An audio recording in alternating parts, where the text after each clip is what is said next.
أعوذ بالله من الشيطان الرجيم. براءة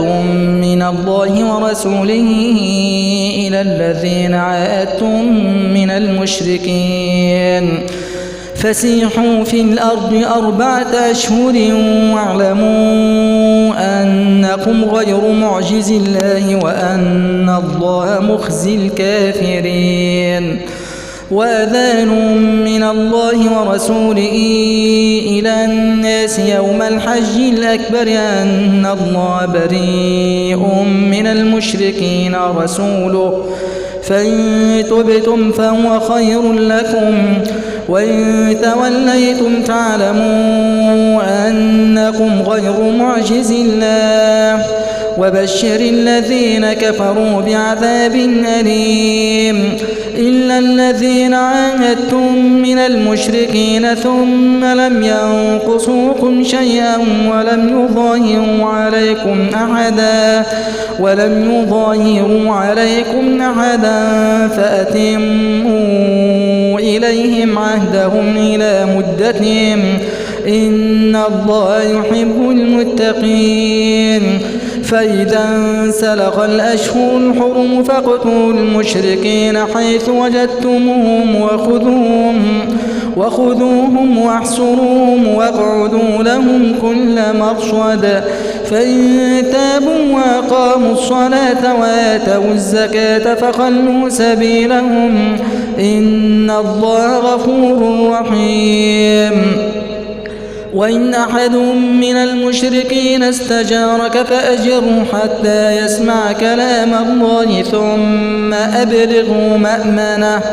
ذلك بأنهم قوم لا يعلمون. كيف يكون للمشركين عهد عند الله وعند رسوله إلا الذين عاهدتم عند المسجد الحرام فما استقاموا لكم فاستقيموا لهم إن الله يحب المتقين.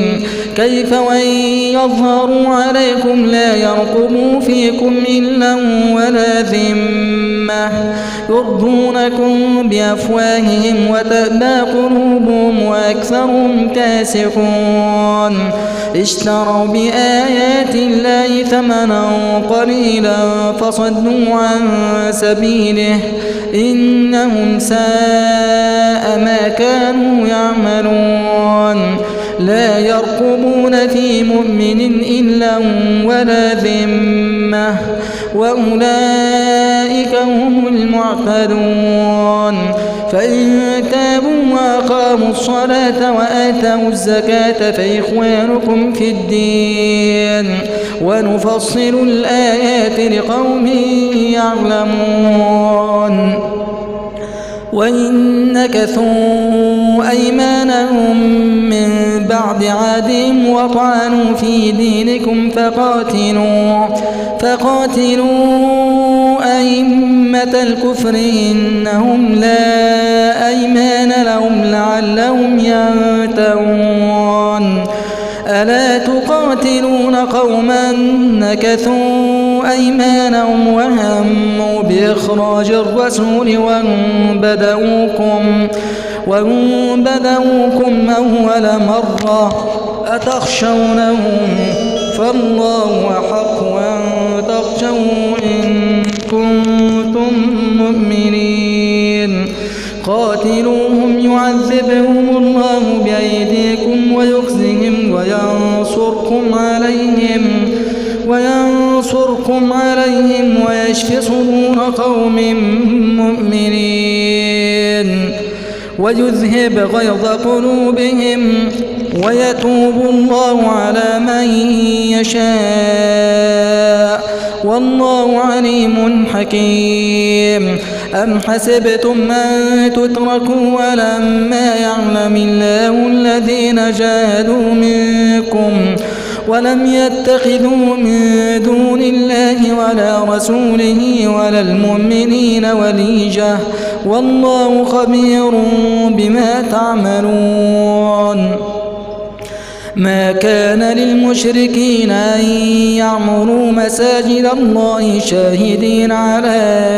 أنفسهم بالكفر أولئك حبطت أعمالهم وفي النار هم خالدون إنما يعمر مساجد الله من آمن بالله واليوم الآخر وأقام الصلاة وآتى الزكاة ولم يخش إلا الله فعسى أولئك أن يكونوا من المهتدين أجعلتم سقاية الحاج وعمارة المسجد الحرام كمن آمن بالله واليوم الآخر وجاهد في سبيل الله لا يستوون عند الله والله لا يهدي القوم الظالمين الذين آمنوا وهاجروا وجاهدوا في سبيل الله بأموالهم وأنفسهم أعظم درجة عند الله وأولئك هم الفائزون يبشرهم ربهم برحمة منه ورضوان وجنات لهم فيها نعيم مقيم خالدين فيها أبدا إن الله عنده أجر عظيم يا أيها الذين آمنوا لا تتخذوا آباءكم وإخوانكم أولياء إن استحبوا الكفر على الإيمان ومن يتولهم منكم فأولئك هم الظالمون قل إن كان آباؤكم وأبناؤكم وإخوانكم وأزواجكم وعشيرتكم وأموال اقترفتموها وتجارة تخشون كسادها ومساكن ترضونها أحب إليكم من الله ورسوله وجهاد في سبيله فتربصوا حتى يأتي الله بأمره والله لا يهدي القوم الفاسقين لقد نصركم الله في مواطن كثيرة ويوم حنين إذ أعجبتكم كثرتكم فلم تغن عنكم شيئا وضاقت عليكم الأرض بما رحبت ثم وليتم مدبرين ثم أنزل الله سكينته على رسوله وعلى المؤمنين وأنزل جنودا لم تروها وعذب الذين كفروا وذلك جزاء الكافرين ثم يتوب الله من بعد ذلك على من يشاء والله غفور رحيم يا أيها الذين آمنوا إنما المشركون نجس فلا يقربوا المسجد الحرام بعد عامهم هذا وإن خفتم عيلة فسوف يغنيكم الله من فضله إن شاء إن الله عليم حكيم قاتلوا الذين لا يؤمنون بالله ولا باليوم الآخر ولا يحرمون ما حرم الله ورسوله ولا يدينون دين الحق من الذين أوتوا الكتاب حتى يعطوا الجزية عن يد وهم صاغرون وقالت اليهود عزير ابن الله وقالت النصارى المسيح ابن الله ذلك قول بأفواههم يضاهئون قول الذين كفروا من قبل قاتلهم الله أنى يؤفكون اتخذوا أحبارهم ورهبانهم أربابا من دون الله والمسيح ابن مريم وما أمروا إلا ليعبدوا إلها واحدا لا إله إلا هو سبحانه عما يشركون يريدون أن يطفئوا نور الله بأفواههم ويأبى الله إلا أن يتم نوره ولو كره الكافرون هو الذي أرسل رسوله بالهدى ودين الحق ليظهره على الدين كله ولو كره المشركون يا أيها الذين آمنوا إن كثيرا من الأحبار والرهبان ليأكلون أموال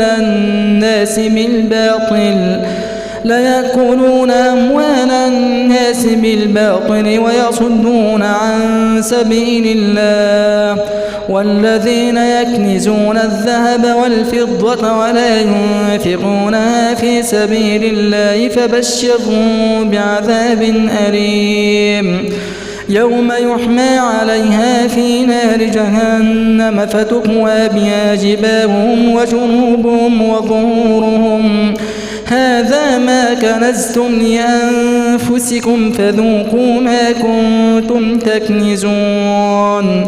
إن عدة الشهور عند الله 12 شهرا في كتاب الله يوم خلق السماوات والأرض منها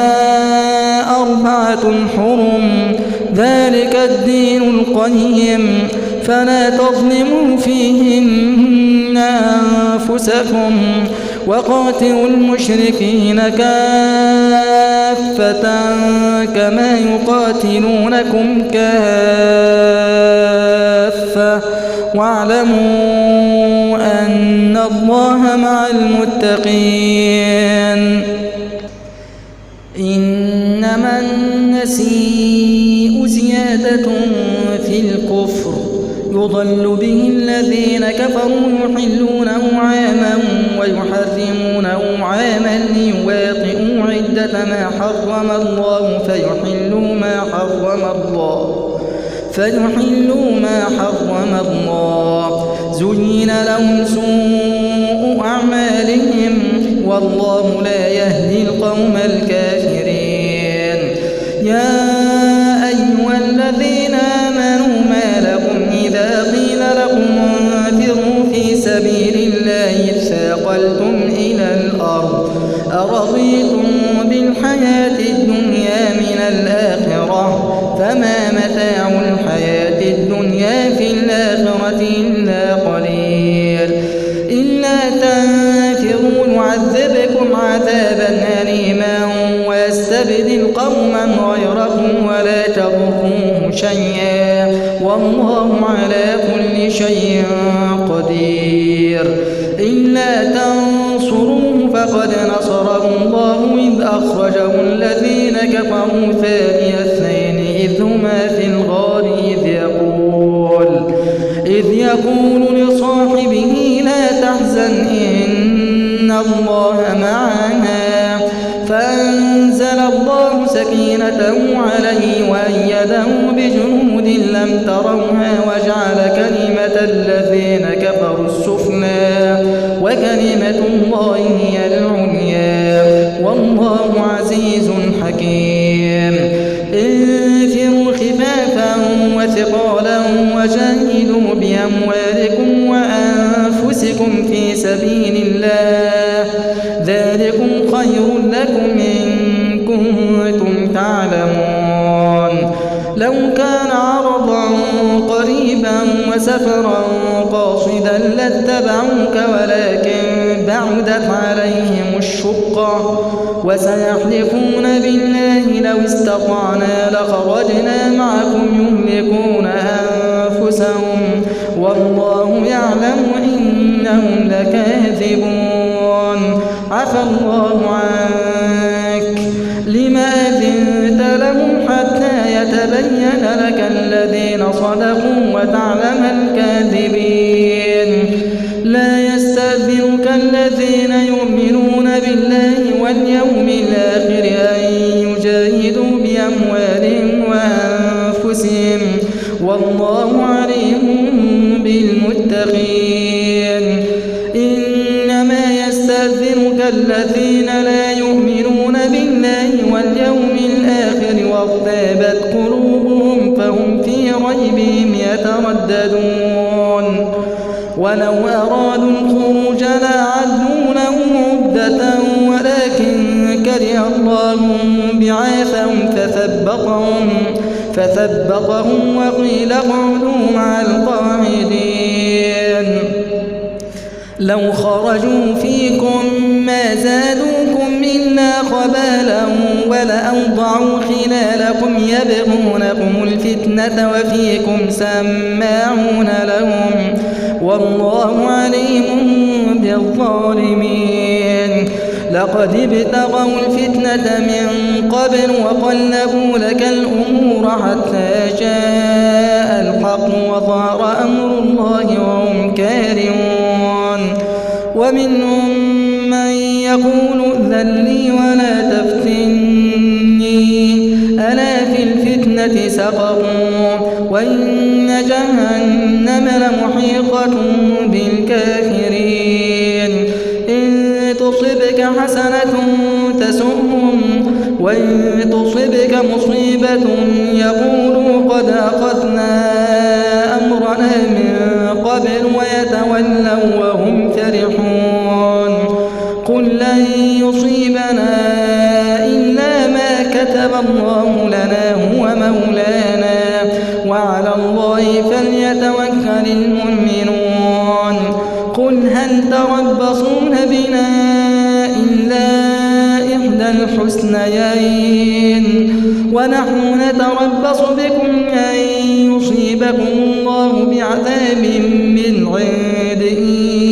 أو بأيدينا فتربصوا إنا معكم متربصون قل أنفقوا طوعا أو كرها لن يتقبل منكم إنكم كنتم قوما فاسقين وما منعهم أن تقبل منهم نفقاتهم إلا أنهم كفروا بالله وبرسوله ولا يأتون الصلاة إلا وهم كسالى ولا ينفقون إلا وهم كارهون فلا تعجبك أموالهم ولا أولادهم إنما يريد الله ليعذبهم بها في الحياة الدنيا وتزهق أنفسهم وهم كافرون ويحلفون بالله إنهم لمنكم وما هم منكم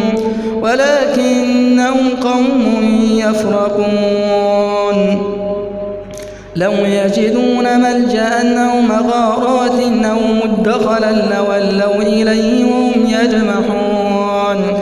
ومنهم من يلمزك في الصدقات فإن أعطوا منها رضوا وإن لم يعطوا منها إذا هم يسخطون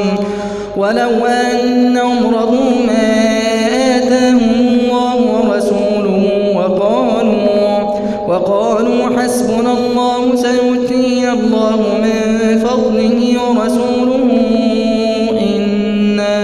إلى الله راغبون إنما الصدقات للفقراء والمساكين والعاملين عليها والمؤلفة قلوبهم وفي الرقاب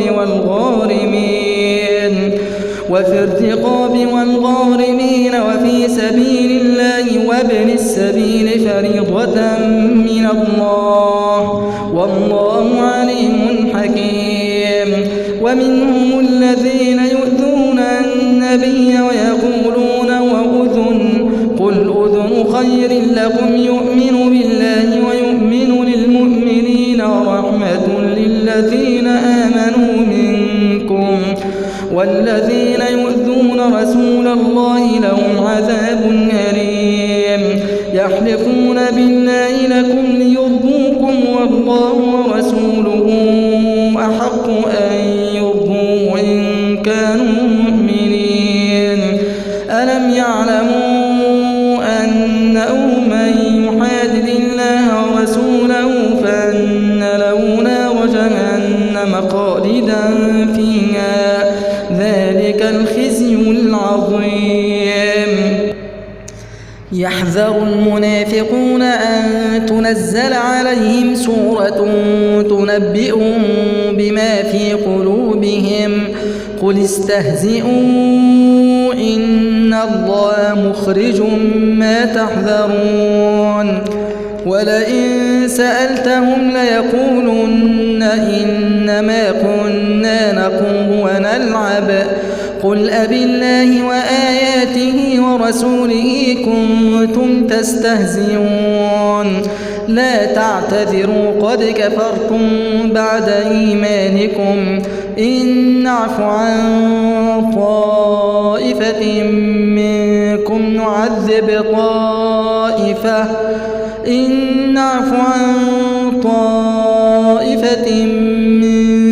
نعذب طائفة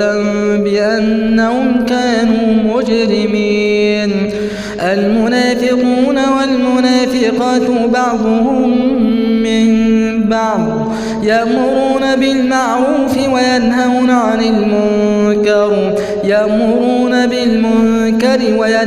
عن المعروف ويقبضون أيديهم. المنافقون والمنافقات بعضهم من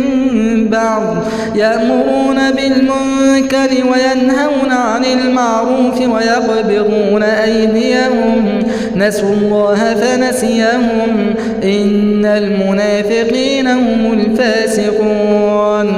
وعد الله المنافقين والمنافقات والكفار نار جهنم خالدين فيها هي حسبهم ولعنهم الله ولهم عذاب مقيم. كالذين من قبلكم كانوا أشد منكم قوة وأكثر أموالا وأولادا فاستمتعوا بخلاقهم فاستمتعتم بخلاقكم كما استمتع الذين من قبلكم بخلاقهم وخضتم كالذي خاضوا أولئك حبطت أعمالهم في الدنيا والآخرة وأولئك هم الخاسرون. ألم يأتهم نبأ الذين من قبلهم قوم نوح وعاد وثمود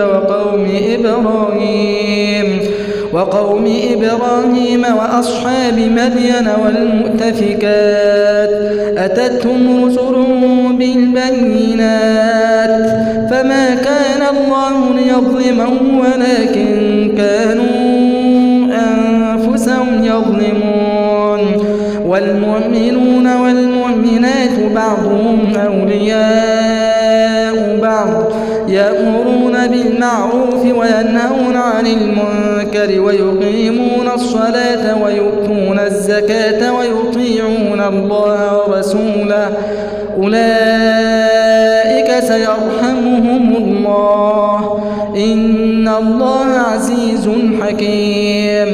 وعد الله المؤمنين والمؤمنات جنات تجري من تحتها الأنهار خالدين فيها ومساكن طيبة في جنات عدن ورضوان من الله أكبر ذلك هو الفوز العظيم. يا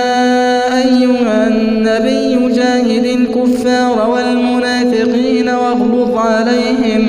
ومأواهم جهنم وبئس المصير. يحلفون بالله ما قالوا ولقد قالوا كلمة الكفر وكفروا بعد إسلامهم وهموا بما لم ينالوا وما نقموا إلا أن أغناهم الله ورسوله من فضله فإن يتوبوا يك خيرا لهم وإن يتولوا يعذبهم الله عذابا أليما في الدنيا والآخرة وما لهم في الأرض من ولي ولا نصير. ومنهم من عاهد الله لئن آتانا من فضله لنصدقن ولنكونن من الصالحين فلما آتاهم من فضله بخلوا به وتولوا وهم معرضون فأعقبهم نفاقا في قلوبهم إلى يوم يلقونه بما أخلفوا الله ما وعدوه وبما كانوا يكذبون. ألم يعلموا أن الله يعلم سرهم ونجواهم وأن الله علام الغيوب. الذين يلمزون المطوعين من المؤمنين في الصدقات والذين لا يجدون إلا جهدهم فيسخرون منهم سخر الله منهم ولهم عذاب أليم. استغفر لهم أو لا تستغفر لهم إن تستغفر لهم 70 مرة فلن يغفر الله لهم ذلك بأنهم كفروا بالله ورسوله والله لا يهدي القوم الفاسقين. فرح المخلفون بمقعدهم خلاف رسول الله وكرهوا أن يجاهدوا بأموالهم وأنفسهم في سبيل الله وقالوا لا تنفروا في الحر قل نار جهنم أشد حرا لو كانوا يفقهون فليضحكوا قليلا وليبكوا كثيرا جزاء بما كانوا يكسبون. فإن رجعك الله إلى طائفة منهم فاستأذنوك للخروج فقل لن تخرجوا معي أبدا ولن تقاتلوا معي عدوا إنكم رضيتم بالقعود أول مرة فاقعدوا مع الخالفين ولا تصل على أحد منهم مات أبدا ولا تقم على قبره إنهم كفروا بالله ورسوله وماتوا وهم فاسقون. ولا تعجبك أموالهم وأولادهم إنما يريد الله أن يعذبهم بها في الدنيا وتزهق أنفسهم وهم كافرون. وإذا أنزلت سورة أن آمنوا بالله وجاهدوا مع رسوله استأذنك أولو الطول منهم وقالوا ذرنا لكم مع القاعدين رضوا بأن يكونوا مع الخوالف وطبع على قلوبهم فهم لا يفقهون.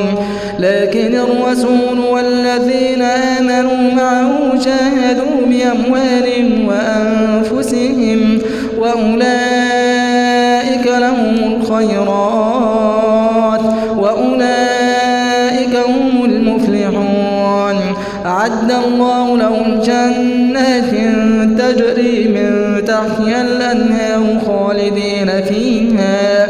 ذلك الفوز العظيم. وجاء المعذرون من الأعراب ليؤذن لهم وقعد الذين كذبوا الله ورسوله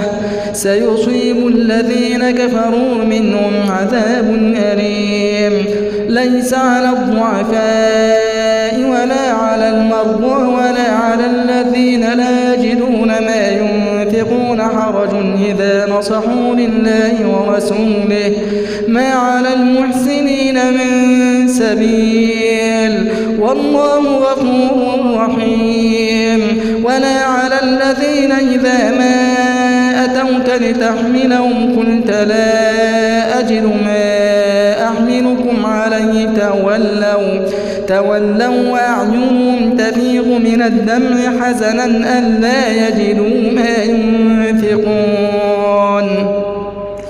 إنما السبيل على الذين يستأذنونك وهم أغنياء رضوا بأن يكونوا مع الخوالف وطبع الله على قلوبهم فهم لا يعلمون. يعتذرون إليكم إذا رجعتم إليهم قل لا تعتذروا لن نؤمن لكم قد نبأنا الله من أخباركم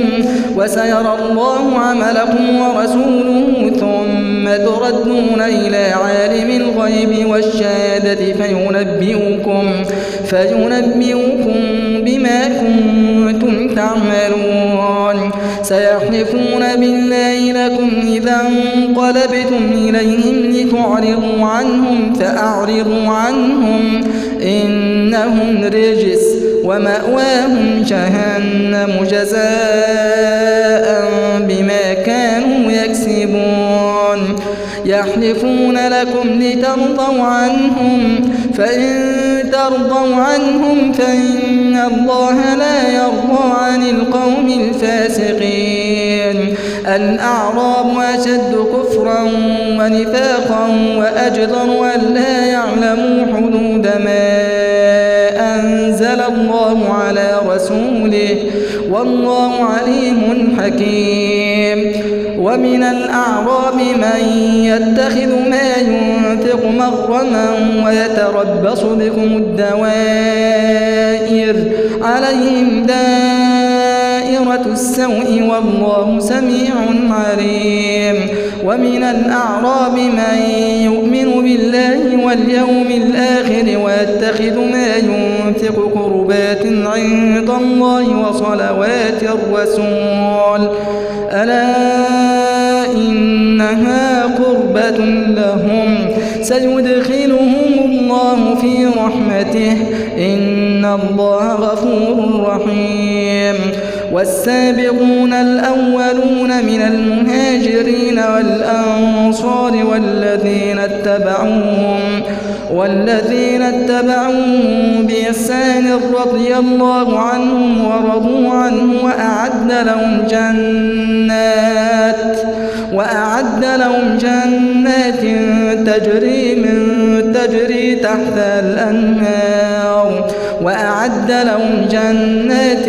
تجري تحت الأنهار خالدين فيها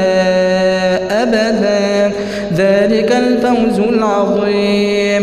وممن حولكم من الأعراب منافقون ومن أهل المدينة مردوا على النفاق لا تعلمهم نحن نعلمهم سنعذبهم مرتين ثم يردون إلى عذاب عظيم.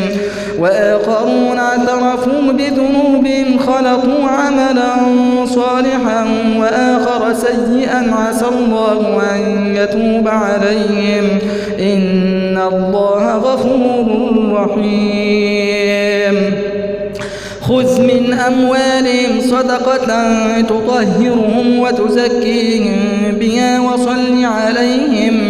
إن صلاتك سكن لهم والله سميع عليم. ألم يعلموا أن الله هو يقبل التوبة عن عباده ويأخذ الصدقات وأن الله هو التواب الرحيم. وقل اعملوا فسيرى الله عملكم ورسوله والمؤمنون وستردون إلى عالم الغيب والشهادة فينبئكم بما كنتم تعملون. وآخرون مرجون لأمر الله إما يعذبهم وإما يتوب عليهم والله عليم حكيم. والذين اتخذوا مسجدا ضرارا وكفرا وتفريقا بين المؤمنين وإرصادا لمن حارب الله ورسوله من قبل وليحلفن إن أردنا إلا الحسنى والله يشهد إنهم لكاذبون لا تقم فيه أبدا لمسجد أسس على التقوى من أول يوم أحق أن تقوم فيه رجال يحبون أن يتطهروا والله يحب المطهرين أفمن أسس بنيانه على تقوى من الله ورضوان خير أم من أسس بنيانه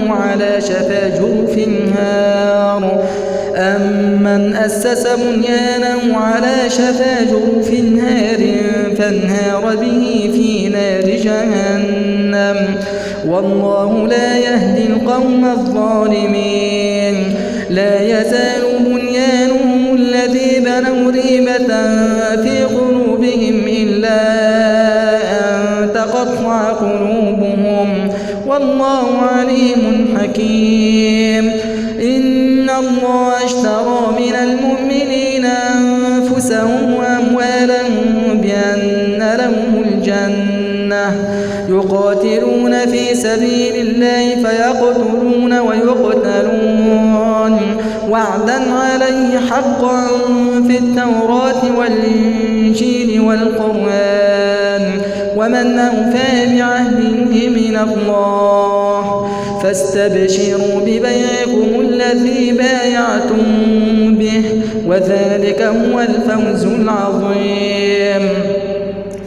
التائبون العابدون الحامدون السائحون الراكعون الساجدون الآمرون بالمعروف والناهون عن المنكر والحافظون لحدود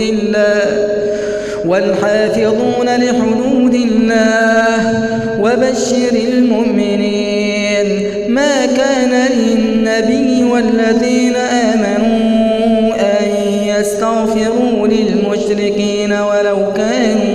أولي قربى من بعد ما تبين لهم أنهم أصحاب الجحيم وما كان استغفار إبراهيم لأبيه إلا عن موعدة وعدها إياه فلما تبين له أنه عدو لله تبرأ منه إن إبراهيم لأواه حليم وما كان الله ليضل قوما بعد إذ هداهم حتى يبين لهم ما يتقون إن الله بكل شيء عليم إن الله له ملك السماوات والأرض يحيي ويميت وما لكم من دون الله من ولي ولا نصير لقد تاب الله على النبي والمهاجرين والأنصار الذين اتبعوا في ساعة العسرة من بعد ما كاد يزيغ قلوب فريق منهم ثم تاب عليهم إنه بهم رءوف رحيم وعلى الثلاثة الذين خلفوا حتى إذا ضاقت عليهم الأرض بما رحبت وضاقت عليهم أنفسهم وظنوا أن لا ملجأ من الله إلا إليه ثم تاب عليهم ليتوبوا إن الله هو التواب الرحيم يا أيها الذين آمنوا اتقوا الله وكونوا مع الصادقين ما كان لأهل المدينة ومن حولهم من الأعراب أن يتخلفوا عن رسول الله ولا يرغبوا بأنفسهم عن نفسه ذلك بأنهم لا يصيبهم ظمأ ولا نصب ولا مخمصة في سبيل الله ولا يطؤون موطئا يغيظ الكفار ولا ينالون من عدو نيلا إلا كتب لهم به عمل صالح إن الله لا يضيع أجر المحسنين ولا ينفقون نفقة صغيرة ولا كبيرة ولا يقطعون واديا إلا كتب لهم ليجزيهم الله أحسن ما كانوا يعملون وما كان المؤمنون لينفروا كافة فلولا نفر من كل فرقة منهم طائفة ليتفقهوا في الدين ولينذروا قومهم إذا رجعوا إليهم لعلهم يحذرون يا أيها الذين آمنوا قاتلوا الذين يلونكم من الكفار وليجدوا فيكم غلظة واعلموا أن الله مع المتقين وإذا ما أنزلت سورة فمنهم من يقول أيكم زادته هذه